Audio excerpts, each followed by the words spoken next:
우리가 신앙생활 할 때 한국의, 대한민국의 신앙생활은 뭐가 문제라고 합니까? 보통 가장 커다란 문제는 우리 대한민국은 기복신앙이 가장 커다란 문제라고 이야기를 합니다. 마치 오전에 얘기했던 것과 어떤 이제 같은 얘기가 나가고 있는 거나 마찬가지인데 우리는 신앙생활을 하면서 복을 받기를 원합니다. 뿐만 아니라 우리는 신앙생활을 하면서 모든 일들이 다 형통하기를 바랍니다. 우리는 신앙생활을 하면서 우리 자녀가 언제나 건강하기를 바랍니다. 그런데 이것들 중에서 한 가지라도 흐트러지기 시작했을 때 우리는 어떤 마음을 갖게 됩니까? 내가 지금 신앙생활을 잘 하고 있을까를 고민하기보다는 내가 신앙생활을 왜 하고 있는가를 고민하게 되죠. 우리 집에 물질이 없거나 아니면 자녀가 건강하지 못하거나 내가 고생을 하거나 어려움이 닥치면 내가 하나님 앞에 무엇을 바꿔야 될까? 내가 하나님 앞에 무엇을 다른 삶을 드려야 될까를 고민하는 것이 아니라 내가 지금 하나님을 믿는 것이 잘하고 있는 걸까? 내가 교회를 계속 다녀야 될까? 이것을 가지고 고민한다는 것이죠. 이것이 바로 기복신앙의 가장 잘못된 방향으로 가고 있다는 것입니다. 여러분들, 이스라엘은 하나님을 섬기는 것을 정말 즐겨하는 나라였고 정말로 목에 칼이 들어와도 바꾸지 않으려고 노력했던 나라였습니다. 지금도 또한 그렇습니다. 마찬가지로 지금까지도 하나님만 섬기는 나라로 살아가고 있습니다. 그런데 그 나라는 어떠한 환경들이 있었습니까? 많은 전쟁이 있었고 심할 때는 나라가 빼앗기고 나라가 없어지는 지경까지 갔다라는 것입니다. 그럼에도 불구하고 다시 나라를 세우기도 하고 정말 대한민국이 그동안 너무나도 어려운 시기가 많았다지만 이스라엘만큼 많았을까요? 이스라엘만큼 많았을까? 우리는 생각해 보게 되는 것이죠.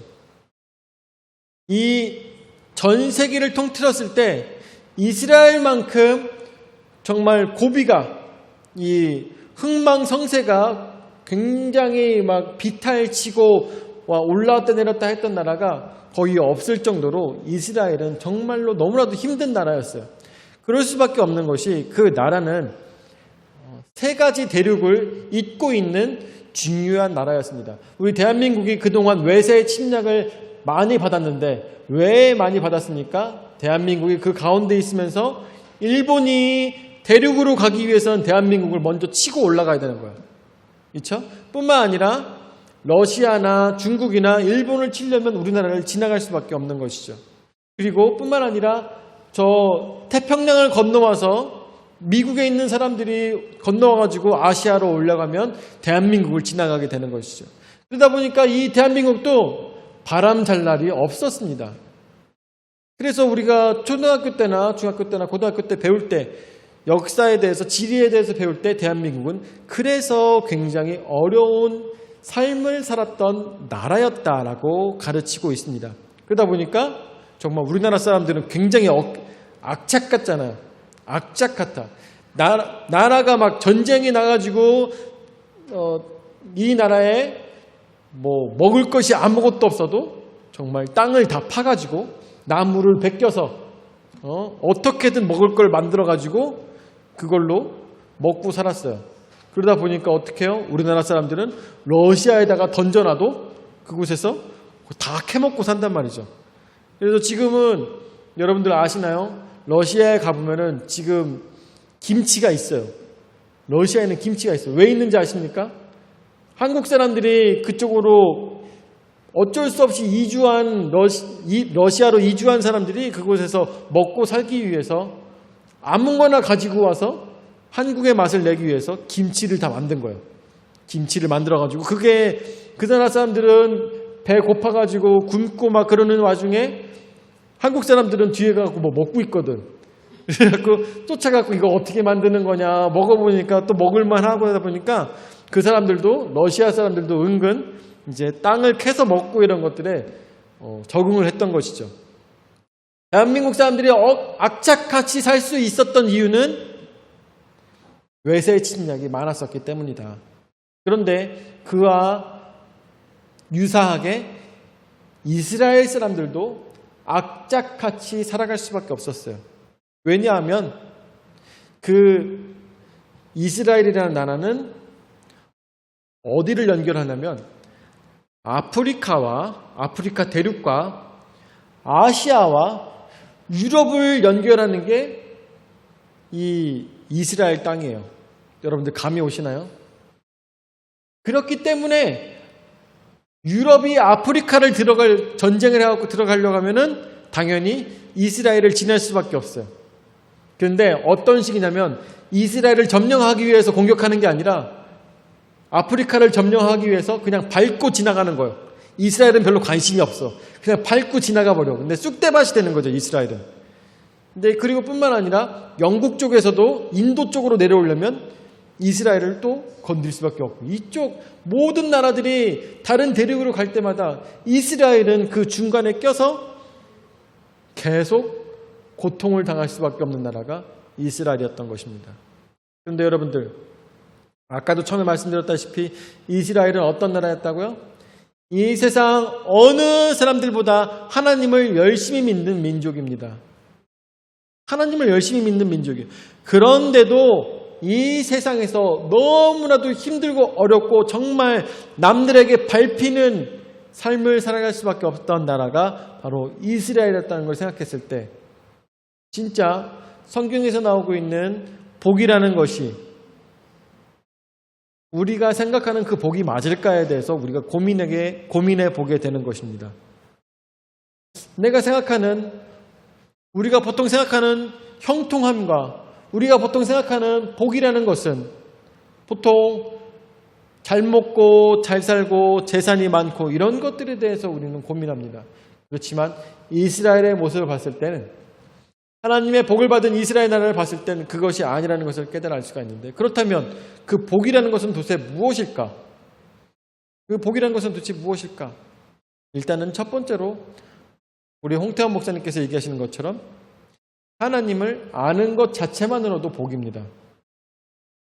두 번째로 예수 그리스도께서 거기서 십자가에 달려 돌아가심으로 인하여서 예수 그리스도를 봤다는 것만으로도 복이죠. 그렇죠? 네. 뿐만 아니라 그들은 하나님 은혜 가운데 살아감으로 인해서 이 땅에서 뿐만 아니라 하늘나라에 저들의 상급이 있다는 것이 가장 큰 복일 것입니다. 그렇기 때문에 우리의 신앙생활 속에서 가장 큰 복은 지금 이 땅에서 형통한 것이 아니라 하나님 말씀대로 잘 살아갔다 하나님 나라에서 받는 그 면류관이 가장 큰 복이라는 것을 생각해 봐야 될 것입니다. 왜냐하면 우리의 삶은 이 땅에서의 삶이 끝이 아니기 때문인 것이죠. 네. 이곳에서의 삶이 끝이 아니라 하늘에서 영원히 하나님과 동행하며 영원히 살 사람들에게는 잠깐 받는 복으로 인하여서 다른 것들을 포기할 이유가 없다라는 것입니다. 왜냐하면 여기보다 저기가 더 좋기 때문인 것이죠. 여기보다 저기가 더 좋기 때문에 우리는 땅에 있는 복으로 나의 모든 삶을 갈아엎을 것이 아니라 하늘에 있는 복에 모든 희망과 소망을 두고 살아가야 되는 것이 바로 크리스찬이고 하나님을 아는 사람들의 삶의 모습이어야 된다는 것입니다. 자, 근데 오늘 말씀 그래서 보면서 모세의 조건부 승낙입니다. 모세의 조건부 승낙은 어떤 식으로 조건부 승낙이 되냐면은 안 써도 돼. 무슨 식으로 조건부 승낙이 되냐면 니네가 갓 자손과 르우벤 지파가 너희가 나와 함께 우리 모든 백성들과 함께 가서 하나님의 명령을 따라 전쟁에서 싸운다면입니다. 싸운다면 요단 동쪽에 있는 땅을 너희에게 주겠다라고 약속을 하는 것입니다. 여러분들 이 약속은 죄송합니다. 이 약속은 뭔가 좀 다르다는 걸 깨달아야 돼요.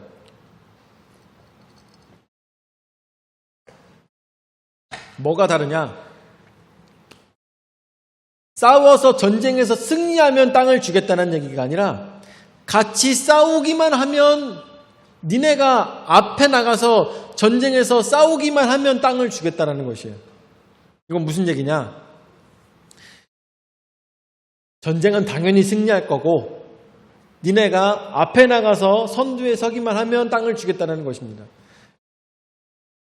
모세에게 있어서 전쟁에서 실패할 거라는 단어는 머릿속에 존재하지 않아요. 머릿속에 존재하지 않아요. 다만 너희가 함께 하기만 하면 땅을 주겠다는 것입니다. 우리도 이런 믿음이 있어야 됩니다. 이런 믿음. 여러분들, 우리가 신앙생활을 하면서 저는 정말 너무나 안타까웠어요. 교회를 안 나오는 아이들한테 그런 얘기를 한 적이 있었는데, 네가 지금 아무것도 모르잖아. 네가 지금 아무것도 모르겠고, 그리고 하나님 계신지도 모르겠고, 그리고 신앙생활 왜 하는지도 모르겠고 하잖아. 그런데 지금이 아니라 이 시간이 지나고 나면 네가 여기서 알게 될 거고, 그러므로 인해서 네 인생이 변하게 될 거야. 그냥 같이 있기만 하면 너는 잘 될 거야. 너는 알게 될 거야. 라고 얘기를 해줍니다. 근데 그 얘기를 못 믿는 거죠. 아이들은. 그 얘기를 못 믿는 거야. 그래서 어떻게? 하나님의 약속을 따르기보다는 자신의 실리를 따라서 그쪽으로 가게 되었던 것을 보면은 그런 부분이 너무 안타깝더라고요. 그래서 여기서도 보면은 뭐라고 나냐면, 모세도 뭐라고 하냐면 갓지파와 므낫세 지파에게 니네가 가서 승리해서 좋은 성과를 내면은 내가 땅을 줄게, 이렇게 얘기하는 것이 아니라 함께 하기만 하면 너희에게 땅을 주겠다라는 것입니다. 이것이 하나님의 방식입니다. 이것이 하나님의 방식이에요. 하나님의 방식은 무엇입니까? 네가 나의 말에 순종하면, 네가 나의 말에 순종하면 내가 이 모든 것들 너에게 더하겠다고 말씀하시는 것입니다. 여러분들, 근데 우리는 어떻게 합니까? 우리는 신앙생활 하면서 하나님 말씀에 순종하며 살아갑니까? 하나님 말씀, 성경 말씀에 있는 것처럼 우리는 사랑하며 살아갑니까? 다른 사람 미워하지 않으면서 언제나 용서해주고 안아주고 언제나 사랑을 베풀며 살아가고 있습니까? 그렇게 하지 못하면서 우리는 뭐만 바랍니까? 하나님의 은혜만 바라고 있다는 것입니다. 진짜 우리가 해야 되는 것은 이 전쟁터에서 앞에 나가서 함께 싸워야 된다는 것입니다. 전쟁터에서 앞에 나가서 함께 싸우지 않으면서 우리는 뒤에서 좋은 것만 받아먹으려고 하는 신앙인들이 지금 너무나도 많다라는 것입니다. 그것이 가장 이 대한민국에 있는 많은 크리스찬들의 문제예요. 내 삶은 바꾸지 않으면서 잘 되기만을 바라는, 그것이 크리스찬들의 가장 커다란 문제라는 것입니다. 요번에 저기 갔었죠. 우기야 성도님 댁에 가서 예배를 드리면서 말씀을 이렇게 함께 했던 것을 여러분들 들으셨을 텐데, 거기서 어떤 일이 있었습니까? 전쟁에서 미디안 백성들을 싹 다 잡으면서 전쟁에서 승리하였습니다. 너무나도 많은 전리품들을 갖게 됐어요. 그때 생각나지 않았던 그 단어가 전리품이었는데 이 전리품들을 엄청나게 많이 가졌어요. 너무나도 많은 전리품들이었는데 이 전리품들이 많음에도 불구하고 이스라엘 백성들은 하나님 앞에 아낌없이 내려놨습니다. 아낌없이 드렸어요. 아낌없이 드릴 수 있었던 이유는 무엇이었습니까? 하나님께 아낌없이 드릴 수 있었던 이유? 기억나시나 모르겠는데, 전쟁을 하는 동안 미디안 성을 여러 개를 쳤는데, 여러 개를 치면서 전리품을 모으는 동안 정말 깜짝 놀랍게도 한 명도 죽지 않았어요. 전리품 중에 여자만 몇 명을 데릴 것 같죠? 32,000명인가요? 남자를 알지 못하는 처녀들만, 미디안 처녀들만 싹 모았는데 32,000명을 데리고 온 거예요. 그러면은 미디안 백성들을 죽이는 전쟁에서는 몇 명을 죽였을까요?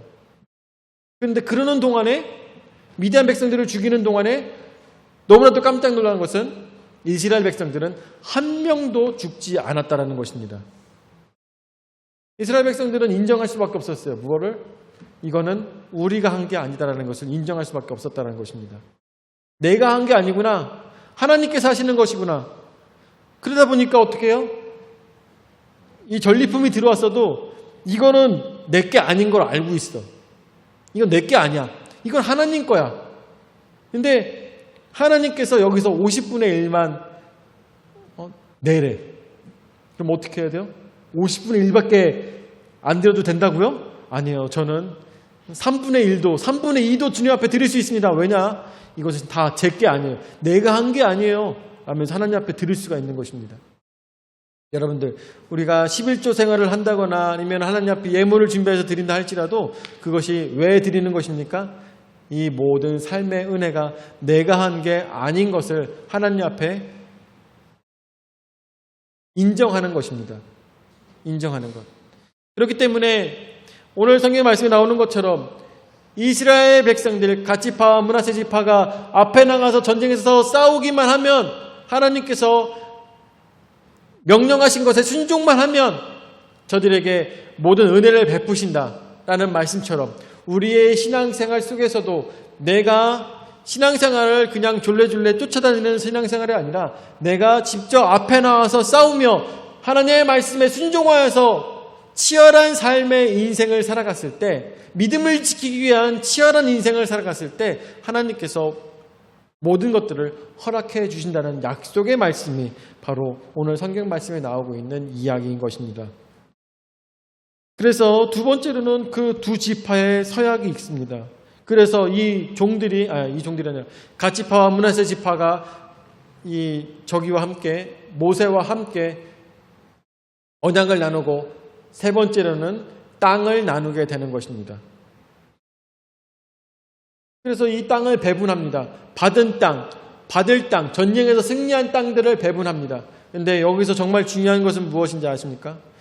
이스라엘 백성들은요, 그 땅을 점령하고 난 다음에 그 땅의 이름을 그대로 나누지 아니하고 바알 같은 이름 같은 잘못된, 그러니까 비신앙적인 이름들을 싹 다 바꿔버리고 하나님의 은혜의 말들로서 도시의 이름을 바꿔버렸습니다. 도시의 이름을 은혜로운 말들로 다 바꿔버렸어요. 이것은 우리에게 어떻게 다가올까요? 우리의 삶은 전쟁에서 승리하고 우리가 복받고 기쁨으로 이 세상 살아가는 것으로 뿐만 아니라 나의 삶에서 잘못된 부분들을 하나하나 고쳐가야 된다는 것을 우리가 생각해 볼 수가 있을 것입니다. 내가 가는 장소가 의롭지 못하다면 그 가는 장소를 바꿔버리거나 아니면은 그 장소를 가지 않거나 이런 식으로, 아니면은 나에게 친구가 있는데 그 친구가 의롭지 못하고 뿐만 아니라 그 친구가 나로 하여금 계속 죄의 구렁텅이로 계속 끌고 간다면, 아니면 나의 직장이 나를 계속 죄의 구렁텅이로 계속 끌고 간다면 이 삶의 방식을 바꿔야 된다는 것입니다. 그것이 바로 하나님과 나와의 언약의 성취의 방법이라는 것이에요. 내가 바뀌지 않고, 그리고 뿐만 아니라 나에게 죄로 하여금 나를 바꾸려고 하는 모든 것들을 제하여 버리고 부셔버리고 없애버리지 않는 이상 나는 하나님 말씀에 순종하며 살아갈 수 있는 백성이 될 수 없다라는 것을 우리가 생각을 하며, 오늘 모세와 함께 했던 갓 자손과 르우벤, 므낫세가 아니고 르우벤 자손이 어떻게 하나님께 복을 받았고 전쟁에서 승리하였는가 우리는 생각해 봐야 된다는 것이죠. 오늘 말씀을 마무리 짓도록 하겠습니다. 하나님과 이스라엘 앞에서 그 지파는 전쟁에서 싸우는 것뿐만 아니라 갓 자손과 르우벤 자손은 전쟁에서 싸우는 것뿐만 아니라 하나님 말씀에 순종하였고, 그리고 자신들이 점령한 땅의 이름까지도 싹 바꿔버렸다는 것을 보게 됩니다. 우리는 언제까지 세상에서 마련하고 있는 그 가치관에 우리가 끌려다녀야 되겠습니까? 우리는 그 땅을 점령해야 되는 것입니다. 나의 직장을 점령해야 되는 것이고 내 가족을 점령해야 되는 것입니다. 내 친구들의 모임 속에서 내가 그들을 점령해야 되는 것입니다. 그리고 그 이름을 바꾸는 것입니다. 술친구들 모임? 아니야. 오늘은 우리는 기도하는 모임으로 바꾸게 될 것입니다. 언제 우리가 하나님 말씀에 순종하며 나아갔을 때 내가 올바른 신앙생활을 하며 그 말씀 속에서 전쟁에서 앞으로 나가서 최전선에서 싸웠던 그들의 모습처럼 나도 앞에 나가서 진정 하나님의 말씀대로 살아가며 그 전쟁터에서 싸워나간다면 우리 친구들의 모임은 술 모임이 되는 것이 아니라 기도 모임이 될 것이고 성경 모임이 될 것이고 우리 가족 모임은 추석 때나 설 때나 가족들이 모이게 되면 제사를 드리기 위한 모임이 아니라 그곳에서 예배를 드리게 되는 모임이 있을 것입니다. 이것을 위해서 우리는 싸워야 될 것입니다. 어떻게 가족들에게 예배 드려야 됩니다. 이렇게 싸우는 것이 아니라 나의 올바른 신앙생활과 나의 올바른 사랑하는 삶의 모습을 통하여서 이 사람들이 변화가 되어야 된다는 것. 이것을 생각하시면서 우리는 어떻게 오늘도 믿음으로 전쟁에 나와서 싸우는 치열한 전쟁 속에서 승리하는 우리 풍성한 침묵의 모든 성도들 되시기를 예수 이름으로 축원을 드립니다. 아멘. 사랑의 주님 은혜와 사랑을 감사드립니다. 오늘도 저에게 귀한 은혜 말씀으로써 생각해 볼 수 있도록 인도하여 주심을 감사를 드립니다. 루벤 자손과 갓 자손을 통하여서 하나님께서 저들에게 약속하신 그 언약을 통하여서 보았듯이 주님께서 함께하고 싸우기만 한다면 하나님께서 저들에게 은혜를 허락하신다는 걸 생각했을 때 우리에게도 주님, 저희는 최선을 다해서 세상의 것을 세상의 가치관으로 사는 것이 아니라 주님의 가치관으로 살아갔을 때 내 눈에 당장 보이진 않더라도 하나님께서 주시는 그 은혜를 간구하며 소망하며 살아갈 수 있는 우리 풍성한 침략의 모든 용사들이 될 수 있도록 인도하여 주시옵소서. 그래서 모든 모임 속에서 그 모든 모임의 이름을 바꾸고 그곳의 모든 가치관들을 다 바꾸고 오로지 예수 그리스도의 문화로 저들을, 내 친구들을, 내 사랑하는 가족들을 모두 다 바꿔나갈 수 있는 그런 용사들이 될 수 있도록 은혜 허락하여 주시옵소서. 이제는 자기 몸으로 죽기까지 우리 죄를 담당하신 구주 예수 그리스도의 은혜와 자기 외아들을 주기까지 우리를 사랑하신 아버지 하나님의 무한하신 사랑과 성령 하나님의 감화 감동 역사 교제 위로 내주하신 은혜가 주 안에서 믿음으로 주의 말씀에 순종하며 세상에서 가르치는 지식과 또한 가시관으로 살아가지 아니하고 오로지 하나님의 말씀으로 우격단심으로 살고자 하는 모든 성도들 머리 위에 영원히 함께 하실지어다. 아멘.